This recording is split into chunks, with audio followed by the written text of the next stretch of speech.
Welcome to another OmniEd Brief. My name is Sean Smith. So happy you're here with us again.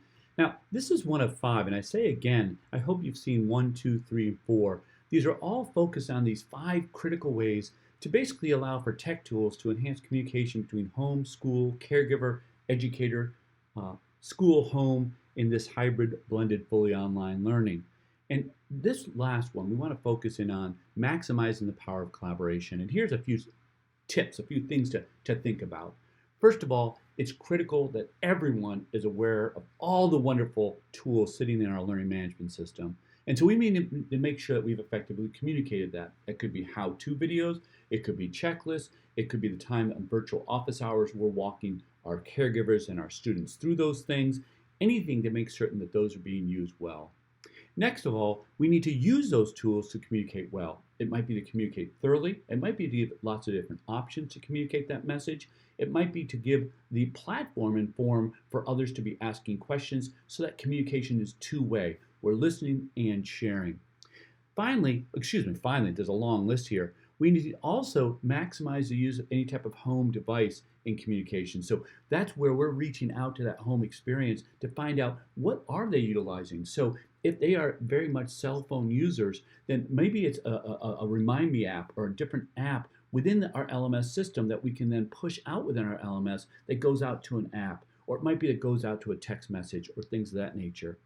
We also need to take a look at our social media outlets. There's a lot of different options there that we can maximize some of our updates. So maybe we offer a Facebook Live, if available to us, to do some of these virtual meetings for our students and for our caregivers. It might be a host of other things that we're using in terms of updates and allowing students to update as well. Yes, there's a lot of rules and regulations to work through, so it's just another medium that maybe some of our caregivers are more inclined and connected to use versus maybe our LMS.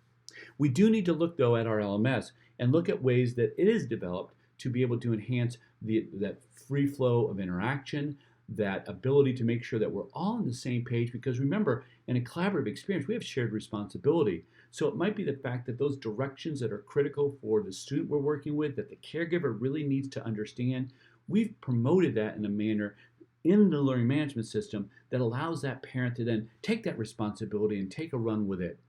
Next, we need to also enhance that knowledge, understanding, use of that learning management system for all our different interactions.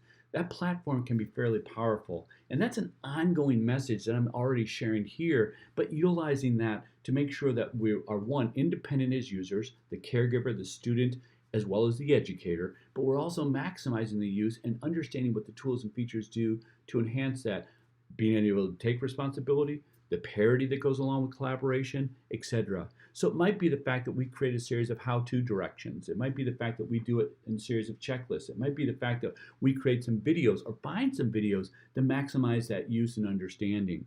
And in so doing, we can enhance some of the digital options that we allow for within our learning management system, allow for our students to be able to utilize in terms of their navigation of things, but also overall in allowing for them to complete whatever the assignment is.